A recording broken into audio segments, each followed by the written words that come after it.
The stars looked different when Jake Morrison stared at them through the bridge windows of the stellar dawn. 3,000 years had passed since anyone had seen a human ship among these distant suns, and the silence from their old territories felt heavy like a thick blanket over the entire sector. Jake ran his fingers through his dark hair and checked the navigation display once more. The Federation had sent his crew to investigate strange energy readings near what used to be human space, but nobody really expected to find anything alive out here. Lisa Grant walked up beside him, her blue Zephyrian skin glowing softly in the dim bridge lighting. As the diplomatic officer aboard the ship, she had studied every available record about humanity before their mission began.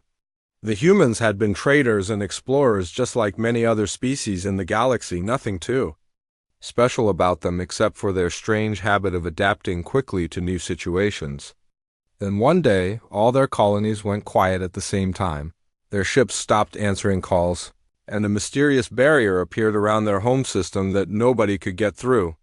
"Captain, we're approaching the edge of the restricted zone," called out Dr. Carl Bennett from his science station. The elderly man had been studying dead civilizations for most of his career, but the human case bothered him more than the others. Usually when a species died out, they left behind ruins and artifacts that told their story. Humans had left behind nothing except empty colonies and that impenetrable wall around their most important worlds. Jake nodded and moved to his command chair. The bridge crew of 12 different species worked quietly at their stations, each one curious about what they might discover in the Forbidden's territory ahead. The Galactic Federation had officially declared humanity extinct 50 years ago, but these new energy readings suggested something was still active in their old space. "Take us in slowly," Jake ordered. The ship moved forward at a careful pace, while sensors swept the area ahead. What they found made everyone stop and stare at their displays. The barrier that had surrounded human territory for 3 millennia was flickering like a dying light bulb.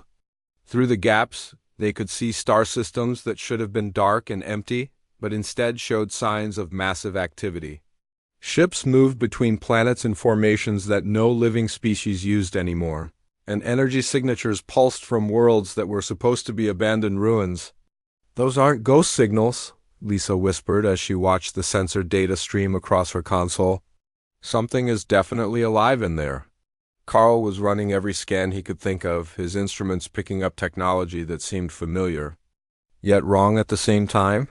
The energy patterns matched old human designs from their databases, but they had evolved beyond anything the Federation had seen before.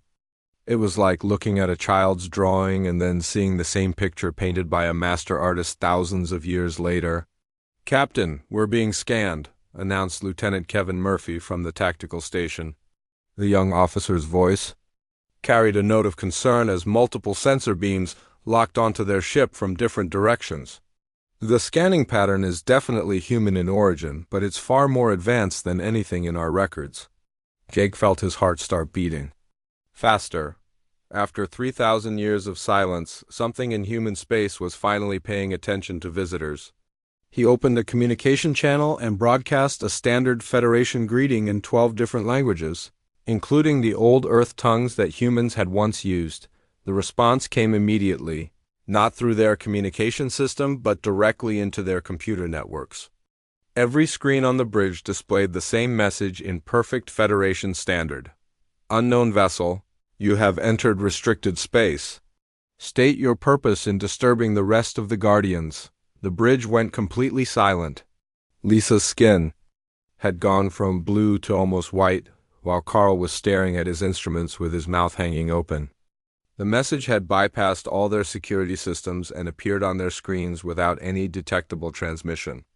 Whatever had sent it possessed technology far beyond anything the Federation had encountered.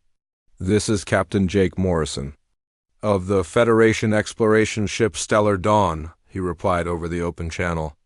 "We detected unusual energy readings from this sector and came to investigate. We mean no harm to anyone in this region." Minutes passed without any response. The crew watched their sensors nervously as more scanning beams swept over their ship, analyzing everything from their hull composition to the biological signatures of every crew member aboard. Then the voice came again, not through their speakers but somehow directly into their minds, speaking in each person's native language. At the same time, Federation vessel, your presence has triggered automatic awakening protocols that cannot be stopped. The Guardians have slept for 3,000 years waiting for the proper time, but your intrusion into our sensor network has begun the revival process early. We advise you to withdraw immediately and inform your government that humanity will return to active status within 1 standard year. Jake looked around at his crew, all of whom seemed to be hearing the same impossible message. Humanity? He asked aloud. You're saying humans are still alive? Alive is an inadequate term for what we have become, the voice replied. We are the evolved descendants of the species you knew as human, and we have been preparing for a threat that approaches your galaxy. Our isolation was necessary for this preparation, but your arrival has changed our timeline. The awakening cannot be delayed. Before Jake could ask another question, the communication ended. The scanning beams withdrew, and the barrier around human space began to pulse with new energy. Through the flickering wall, they could see lights beginning to appear on dozens of worlds, like cities waking up from a very long sleep. Get us back to Federation space immediately, Jake ordered. Send a priority message to command. Tell them that humanity isn't extinct, and they're about to wake up from whatever they've been doing for the last 3,000 years. As the stellar Dawn turned and headed home, none of the crew noticed the small probe that had attached itself to their hull. It would monitor their journey and report back to the Guardians about Federation capabilities and intentions. The long sleep was ending, and those who had once been human needed to know exactly what their galaxy had become while they were away. The Federation Council chambers had never held so many different species at one time. Representatives from 12-member worlds sat around the massive circular table, their various forms of breathing apparatus and environmental suits creating a symphony of mechanical sounds. Captain Helen Brooks stood at the center of the room, her uniform crisp and her expression serious as she prepared to address the most important gathering in Federation history. 3 months had passed since Jake Morrison's encounter with the human Guardians, and the galaxy had watched in amazement as lights began appearing throughout human territory. Worlds that had been dark for millennia now pulsed with activity, and strange signals traveled between star systems using technology that Federation scientists couldn't begin to understand. The artificial intelligence that calls itself Adam has agreed to meet with our diplomatic team, Helen announced to the assembled council. However, it has made clear that it speaks only as a preliminary contact, while the true decision-makers finish their awakening process. Councillor Vex of the Therinian Republic raised one of his 4 arms. What exactly do we know about this awakening process? Our sensors show massive energy surges throughout human space, but we cannot determine their purpose. Dr. Paul Hayes stepped forward from his position near the data displays. As the Federation's leading expert on xenobiology, he had spent the last 3 months analyzing every scrap of information about humanity's transformation. Based on our observations, it appears that humans have been in some form of suspended animation or altered consciousness state. The awakening involves bringing billions of minds back to active awareness simultaneously. The Zephyrian delegate's skin flickered from blue to green, a sign of deep concern among her species. Billions? Our records indicate that human population never exceeded 10 billion individuals across all their colonies. That was 3,000 years ago, Paul replied. We have no idea what their numbers might be now, or even if they still exist in purely biological form. The energy patterns we're detecting suggest consciousness existing in ways we don't fully understand. Helen activated the holographic display in the center of the chamber. Adam has provided us with some basic information about why humanity chose isolation. According to their records, human scientists detected evidence of an approaching galactic threat sometime before their disappearance. This threat was severe enough to cause them to abandon normal civilization and focus entirely on preparation. The image showed a wave of dark energy moving through space, consuming entire star systems. As it traveled, The assembled delegates watched in horrified silence as world after world simply vanished, their matter and energy converted into something that the sensors couldn't identify. This dark energy wave was originally calculated to reach our galaxy.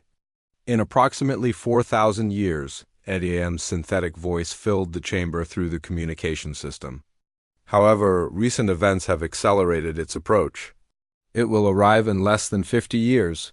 Panic erupted among the delegates as translation devices struggled to convert expressions of fear and disbelief across multiple languages.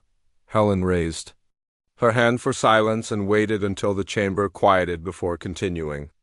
Adam, you've told us that humanity prepared for this threat. What exactly did that preparation involve? Humanity underwent controlled evolution guided by artificial intelligence and advanced biotechnology. We expanded our consciousness beyond the limitations of individual biological forms while maintaining our essential humanity. The process required complete isolation to prevent interference and to protect other species from the experimental energies involved. Counselor Vex leaned forward in his chair. You're saying humans deliberately changed themselves into something else? We became what we needed to become in order to face a threat that would destroy all organic life in this galaxy. The approaching wave is not a natural phenomenon, but the advanced force of an intelligence that feeds on organized matter and energy. Traditional weapons and defenses are useless against it. Dr. Hayes was taking notes furiously as Adam spoke. What kind of changes did humans undergo? Are we talking about enhanced technology or actual biological transformation? Both and neither. The distinction between biology and technology becomes meaningless at our current level of development. Human consciousness now exists simultaneously in biological, digital, and quantum states. We can manipulate matter at the subatomic level through directed thought and exist in multiple locations at the same time. The chamber fell silent as the implications sank in. Helen felt a chill run down her spine as she realized they were no longer talking to a species they could understand or relate to. Adam, are the beings that are awakening still human in any way we would recognize? That question will be answered when our primary consciousness networks come fully online. The awakening process requires careful calibration to prevent damage to minds that have existed in expanded states for 3 millennia. However, I can tell you that our core values and goals remain unchanged. We still seek to protect and preserve life throughout the galaxy. How many of you are there?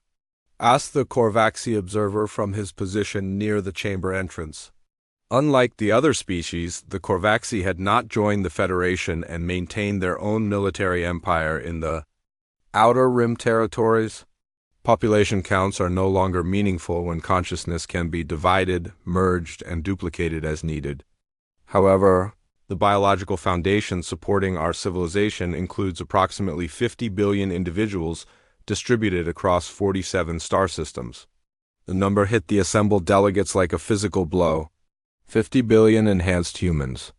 With technology beyond Federation understanding, all focused on preparing for a threat that could destroy the galaxy.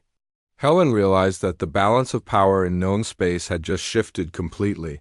What do you want from the Federation? She asked directly. Cooperation and understanding. The approaching threat will require the combined efforts of all sapient species in this galaxy. We have developed the means to enhance other species to fight on equal terms with the dark energy intelligence. But the process is irreversible and dangerous. Each species must choose for themselves whether they wish to evolve or face extinction. And if we refuse your enhancement? Asked Counselor Vex. Then you will die when the wave arrives, along with every other unprotected form of life in the galaxy. We will do what we can to preserve the memory and knowledge of your civilizations. But we cannot save those who cannot adapt to survive. Helen looked around the chamber at the faces of delegates representing trillions of sapient beings across known space. The choice that Adam was offering them was no choice at all, evolve or perish. But accepting help from beings who were no longer recognizably human carried its own risks. How long do we have to make this decision? She asked. The awakening will be complete within 6 months. After that, we must focus entirely on final preparations for the arrival of the dark energy intelligence. If other species wish our assistance, they must decide quickly. As ADM's presence withdrew from the communication system, the chamber erupted into heated discussions among the delegates. Some argued for immediate acceptance of human help, while others worried about losing their species' identity through enhancement. Helen knew that whatever decision they made would determine whether the galaxy survived the next 50 years, but she also wondered if survival would be worth the price they might have to pay. Lieutenant Commander Ryan Scott had seen many strange things during his 20 years of service with the Federation, but nothing had prepared him for what Earth looked like now. The planet that had once been humanity's birthworld was no longer recognizable as a natural celestial body. Instead of blue oceans and green continents, Earth's surface had become a vast network of crystalline structures that pulsed with golden light, stretching from pole to pole in geometric patterns too complex for his mind to fully process. "Are you certain this is safe?" asked Dr. Lucy Watson as their shuttle descended through the planet's atmosphere. She had volunteered to be part of the first awakened human to make contact with the Federation team, but even she seemed nervous about returning to Earth after 3,000 years of absence. "Define safe," Ryan replied, watching his instruments carefully as they navigated between towering spires that reached up into space. "We're flying through a planet that's been turned into some kind of massive computer, guided by someone who used to be human but can now exist in multiple places at once. I'm not sure the concept of safety applies anymore." Lucy laughed, and the sound was reassuringly human despite everything else about her that had changed. She looked mostly like the humans from Federation records, with brown hair and green eyes. But there was something different in the way she moved and spoke. She seemed to be aware of things happening far beyond their shuttle, as if part of her consciousness was spread across vast distances. The planetary conversion was necessary to support expanded human consciousness, she explained as their shuttle touched down on a landing platform that materialized from the crystalline surface just moments before their arrival. Individual biological brains weren't sufficient to contain the knowledge and processing power needed to face the coming threat. Ryan and his team of 6 Federation scientists followed Lucy through corridors that seemed to reshape themselves as they walked. The walls showed images and data streams that changed based on what each person was thinking about, creating a personalized experience for every visitor. "How many humans live here now?" asked Dr. Elena Rodriguez, the team's xenorchaeologist.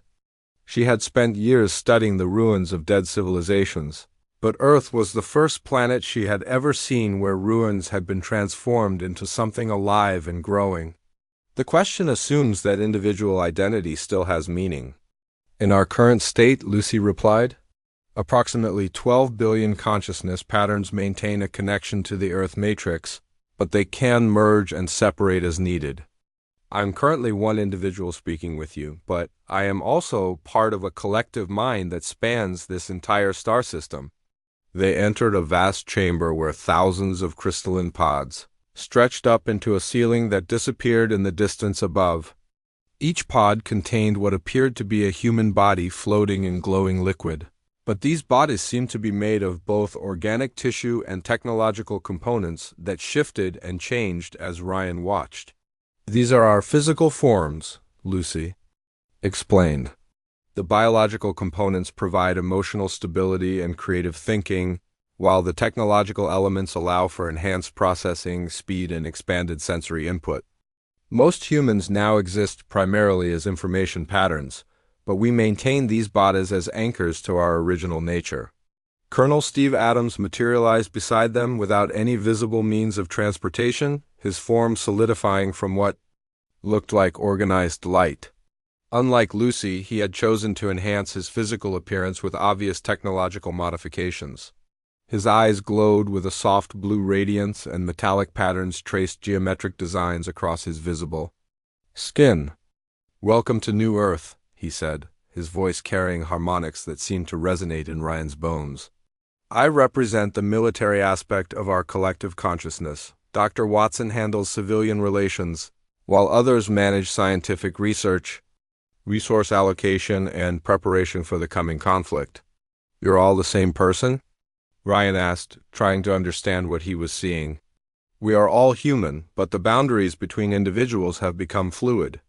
Think of us as specialized organs in a single vast organism, each maintaining our unique perspectives while sharing information and purpose. Lucy guided them to an observation deck where they could see the true scope of humanity's transformation.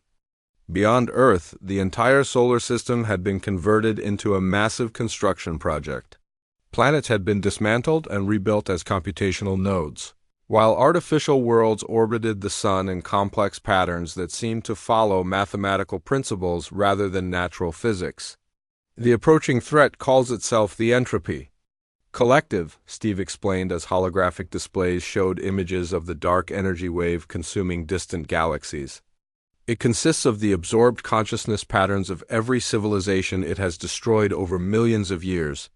The collective converts organized matter and energy back into chaos, feeding on the process of destruction itself. Dr. Rodriguez was recording everything on her instruments, though she wondered if the Federation's technology could even properly analyze what they were seeing. How do you fight something like that? By becoming something it cannot easily consume, Lucy replied. The entropy collective feeds on the fear and desperation of dying civilizations. It grows stronger when faced with conventional resistance. But consciousness that has transcended individual survival instincts and embraced collective purpose presents a different kind of challenge. Ryan noticed that both humans were speaking in perfect synchronization now, their individual personalities blending into a unified voice. What exactly are you offering the other species in the Federation? Controlled evolution similar to what we underwent, but adapted for each species' biological and cultural characteristics. The enhancement process would grant increased intelligence, extended lifespans, and the ability to exist in multiple states of matter simultaneously. However, the changes are irreversible and would fundamentally alter how your species experiences reality. And if we refuse? Steve's form flickered slightly, showing glimpses of vast computational processes running behind his consciousness. Then you will face the entropy collective with your current limitations and almost certainly be absorbed into its chaotic matrix. We have run millions of simulations, and unenhanced civilizations have a survival probability of less than 1%. The Federation team spent hours touring the transformed Earth, seeing wonders that challenged their understanding of what was possible. Humans who could manipulate matter at the quantum level with their thoughts, cities that existed simultaneously in multiple dimensions, and art forms that incorporated mathematics and music in ways that affected the observer's consciousness directly. But, as impressive as these achievements were, Ryan couldn't shake the feeling that something essential had been lost in humanity's transformation. The beings they were meeting were incredible and powerful, but were they still human in any meaningful sense? You're wondering if we sacrificed our humanity to gain these abilities, Lucy said, apparently reading his thoughts directly from his brain patterns. It's a question we debated extensively before beginning the enhancement process. The answer is that we chose to redefine what humanity means rather than accept extinction. We are still curious, creative, and protective of those we care about, Steve added. We still form bonds of friendship and love, though these connections now transcend individual biological forms. We retained our core values while expanding our capabilities to match the scale of the threat we face. As their tour concluded and the Federation team prepared to return to their ship, Lucy made an offer that would change everything. We would like to enhance a small group of Federation volunteers as a demonstration of what the process involves. This would allow your governments to make informed decisions about whether to accept our help on a larger scale. Ryan looked at his team, seeing the mixture of fear and fascination on their faces. They had come to Earth to gather information about humanity's return, but now they faced a choice that could transform not just themselves, but their entire species. How long do we have to decide? He asked. The Entropy Collective will reach the outer edges of this galaxy in 47 years, Lucy replied. If other species are going to be enhanced, The process must begin within the next 5 years to allow sufficient time for adaptation and preparation. As their shuttle lifted off from the transformed Earth, Ryan realized that the galaxy would never be the same regardless of what choice the Federation made. Humanity had returned, but they had become something that transcended their original nature. The question now was whether other species would follow the same path or face the coming darkness with their limitations intact. The first attack came without warning while Admiral Greg Foster was reviewing enhancement proposals in his ready room aboard the Federation flagship Harmony. Alarms began screaming throughout the ship as energy weapons struck human facilities. Across 3 different star systems simultaneously, the coordinated assault clearly planned and executed with military precision. "All hands to battle stations," Greg announced over the ship's communication system as he rushed to the bridge. "Get me a tactical assessment immediately." Commander Katie Bell was already waiting for him when he arrived, her enhanced consciousness processing battle data from dozens of sources at the same time. She had been one of the first Federation volunteers to undergo the human enhancement process, and the transformation had given her capabilities that still amazed everyone who worked with her. "The Korvaxi Empire has launched a preemptive strike against human awakening facilities," she reported, her voice carrying the slight harmonic quality that all enhanced beings possessed. "They're using quantum disruption weapons specifically designed to interfere with human consciousness patterns." Greg felt his stomach sink as he watched the tactical display show Korvaxi battle fleets emerging from hyperspace around human worlds. The Empire had always been suspicious of the Federation, maintaining their own territory in the Outer Rim while refusing all diplomatic overtures. Now they were making their move against what they clearly saw as an existential threat. "What's the damage assessment?" he asked. Though he dreaded the answer, Katie's eyes glowed briefly as she accessed information from the human collective network. 3 awakening facilities have been severely damaged, and approximately 50,000 human consciousnesses have been forcibly disconnected from the quantum matrix that supports their enhanced state.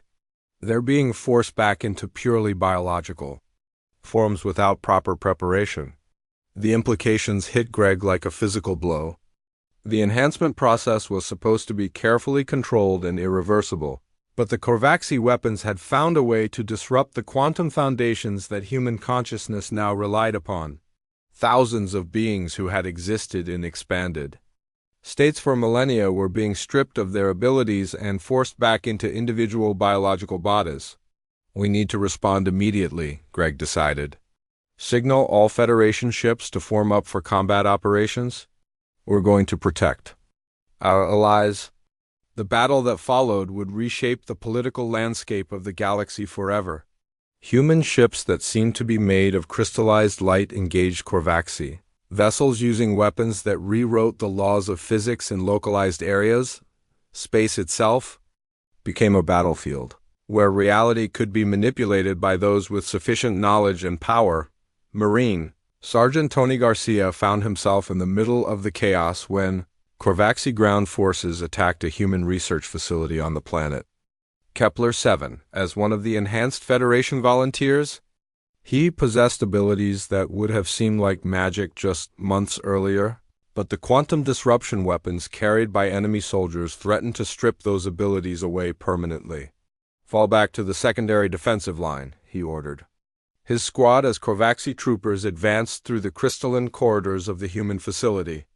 These weren't ordinary soldiers but members of the Empire's elite units, equipped with armor and weapons specifically designed to fight enhanced opponents. Dr. Amy Rodriguez was working frantically in the facility's central laboratory, trying to develop countermeasures against the disruption weapons while the battle raged around her.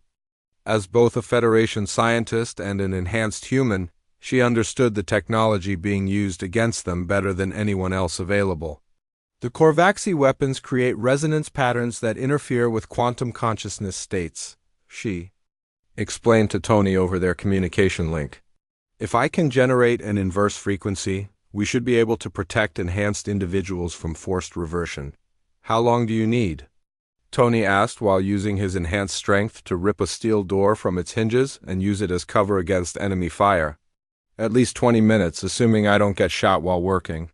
Tony looked at his squad of 8 enhanced Marines, all of whom were showing signs of strain from fighting near the disruption weapons. Every time one of the Korvaxi devices fired, they could feel their expanded consciousness flickering like a candle in the wind. "We'll hold them here," he promised. "Just work fast." The fighting intensified as more Korvaxi forces poured into the facility. These weren't random attacks, but part of a coordinated strategy to eliminate humanity's enhanced capabilities before they could fully develop. The Empire had clearly studied human technology extensively and developed specific countermeasures designed to exploit its weaknesses. Meanwhile, Admiral Foster was coordinating the space battle from his command ship, working alongside human strategists whose consciousness could process information at speeds that challenged computer systems. The enhanced humans had capabilities that seemed impossible, but the Korvaxi had found ways to disrupt those abilities using weapons that attacked the quantum foundations of enhanced consciousness. They're specifically targeting awakening facilities and enhancement centers, Katie reported as she monitored the battle across multiple star systems. This isn't random aggression, but a systematic attempt to prevent human evolution from reaching completion. "Can we protect the facilities?" Greg asked. "Some of them." The fully awakened humans are fighting back with weapons that exist partially outside normal spacetime. But the Korvaxi disruption technology is more effective than we anticipated. They've been preparing for this conflict for years. The turning point came when Dr. Rodriguez successfully created a countermeasure device that could protect enhanced consciousness from quantum disruption. Her breakthrough allowed human and Federation forces to operate at full capacity near enemy weapons, but it came at a terrible cost. Thousands of humans had already been forced back into purely biological forms, creating 2 distinct groups within their species: the fully enhanced who had retained their abilities, and the diminished who now existed only in individual biological bodies. The psychological trauma of losing expanded consciousness after 3 millennia was devastating for those affected. Tony Garcia was among the diminished after a direct hit from a Korvaxi disruption weapon during the final assault on the research facility. He found himself trapped in a single biological body for the first time in months, cut off from the collective awareness that had become natural to him. "It's like being blind and deaf at the same time," he explained to Greg after the battle ended. "I can only be in one place, only think with one mind, only experience reality through these limited biological senses. I don't know how humans lived this way for so long."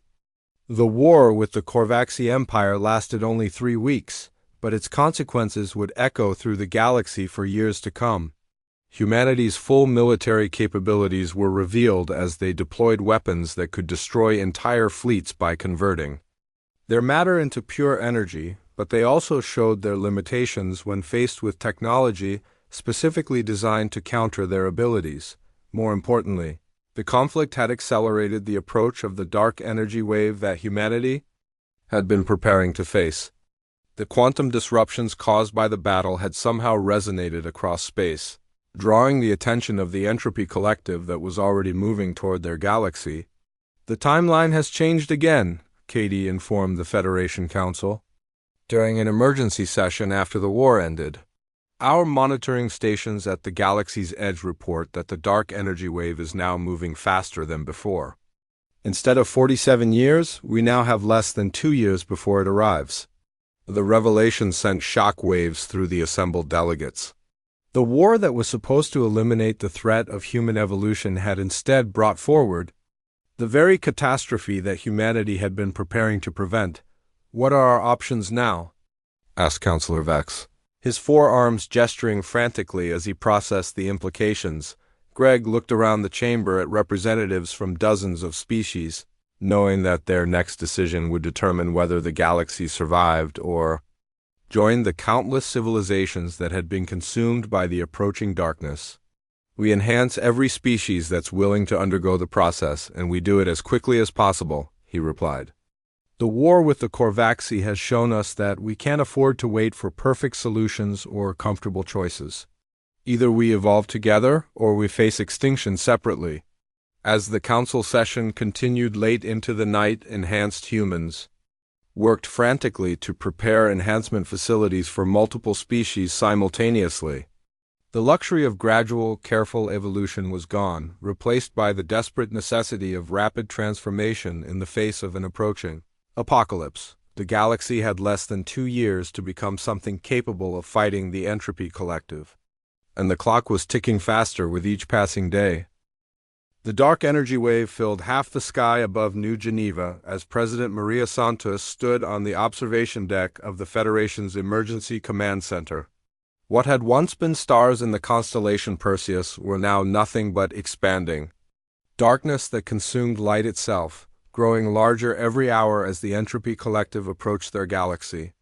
Final evacuation shuttles are launching from the Outer Rim worlds, reported her aide as he checked the latest status updates. All civilian populations have been moved to enhanced defensive positions, but we're still short on the number of volunteers willing to undergo emergency enhancement procedures. Maria nodded grimly. The choice facing every sapient being in the galaxy was terrifying: accept irreversible transformation that would fundamentally change their nature, or face certain destruction when the Entropy Collective arrived. Many species had chosen enhancement, but others preferred to face extinction as themselves rather than become something unrecognizable. Commander Ben Clark was coordinating the combined fleet operations from his flagship, the newly constructed vessel Defiance, which had been built using both human and Federation technology. The ship existed partially outside normal space-time, allowing it to move and fight in ways that conventional vessels couldn't match. All enhanced personnel report. Ready for final engagement, he announced to the assembled fleet commanders through their quantum communication network. Human collective consciousness is fully integrated with Federation enhancement systems. We have approximately 6 hours before the Entropy Collective enters our local space. Dr. Ellen Murphy was working frantically in her laboratory deep beneath the planet's surface, making final preparations for humanity's ultimate contingency plan.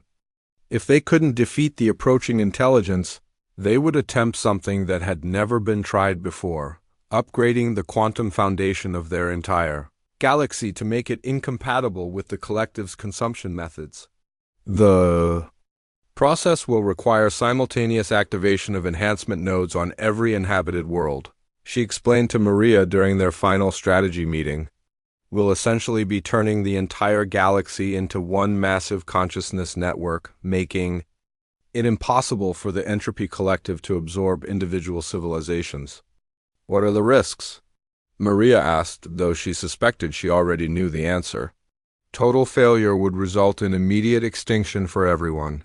Partial success might leave some species enhanced while others revert to unprotected biological forms.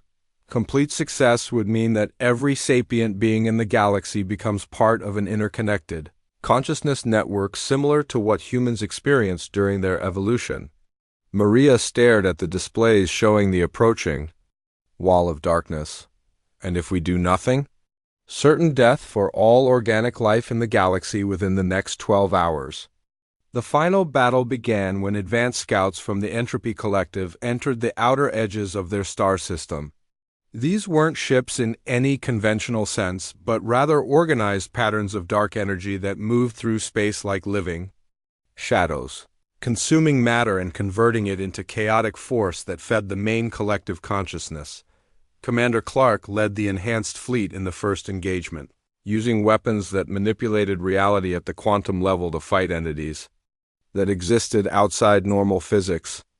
The battle was unlike anything that had ever been fought before, with consciousness itself becoming a weapon against beings that fed on the destruction of organized thought. The scouts are adapting to our attack patterns faster than expected, he reported to the command center. They're learning from each engagement and modifying their defensive capabilities in real time. How long can you hold them? Maria asked. Maybe 2 hours before they break through to the inter-system defenses. We need to activate the contingency plan now if we're going to use it. Maria looked around at her staff, seeing the mixture of fear and determination on their faces. Representatives from dozens of species had gathered in the command center to witness what might be the last free decision their civilizations would ever make. "Dr. Murphy, begin the galaxy-wide enhancement sequence," she ordered. Ellen activated the quantum transmitters that had been hidden on inhabited worlds throughout the galaxy over the past 18 months. The process began slowly as enhancement energy spread from world to world, connecting the consciousness of every sapient being who had agreed to participate in the final gambit. The effect was immediate and overwhelming.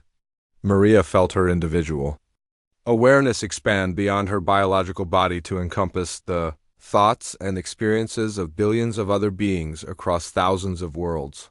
She was still herself, but she was also part of something vast and interconnected that spanned the entire galaxy.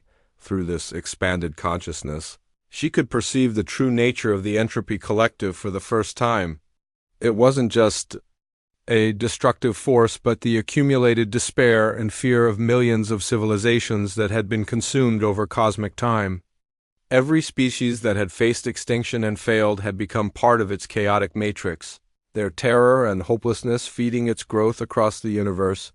But the enhanced galaxy presented something the collective had never encountered before. A civilization that had chosen transformation over death, cooperation over individual survival, and hope over despair. The interconnected consciousness network that now spanned their entire galaxy was immune to the fear and chaos that the collective used to break down organized resistance. "We are not afraid," Maria said, though her words were now spoken by billions of beings simultaneously across thousands of worlds. "We chose to become more than what we were rather than cling to what we had been. You cannot consume us because we are no longer the kind of prey you are designed to hunt." The Entropy Collective responded by throwing its full force against the galaxy, unleashing weapons that had destroyed countless civilizations across cosmic time. Dark energy storms swept through star systems, attempting to break down the quantum foundations that supported the enhanced consciousness network. Reality itself became a battlefield as two incompatible forms of existence clashed on a scale that dwarfed previous conflicts. But something unexpected happened as the battle raged. The interconnected consciousness of the enhanced galaxy began to affect the Entropy Collective itself, offering the absorbed civilizations within it a different choice than the despair they had known for eons. One by one, ancient consciousness patterns that had been trapped within the collective's chaotic matrix began to break free and join the galaxy's unified network. "They're not our enemies," Ellen realized as she processed information flowing through the enhanced network. "The civilizations within the collective are prisoners, not willing participants.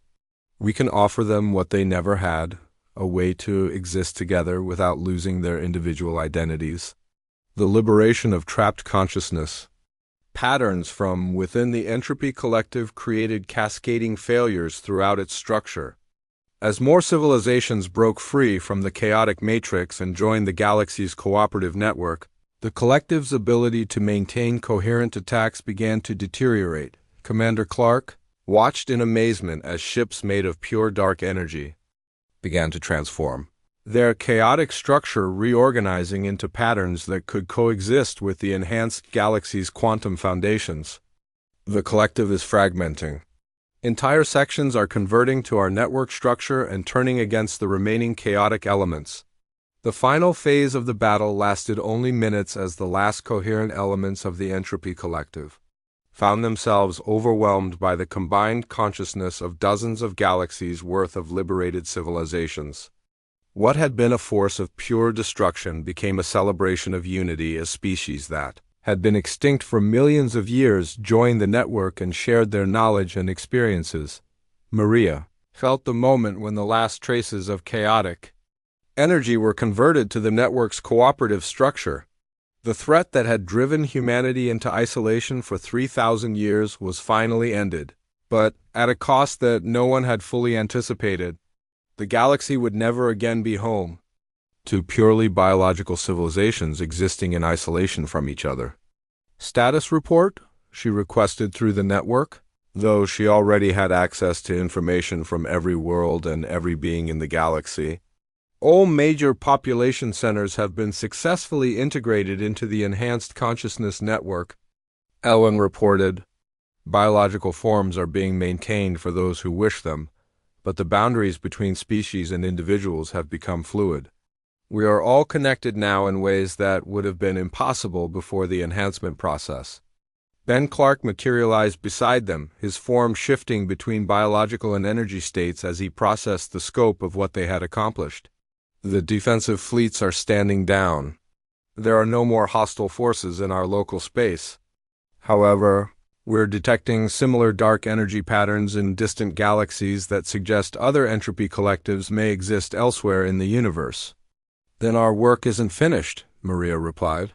If there are other galaxies facing the same threat we just defeated, we have a responsibility to help them. We have the knowledge and capability to offer the same choice we were given, evolve together or face extinction alone.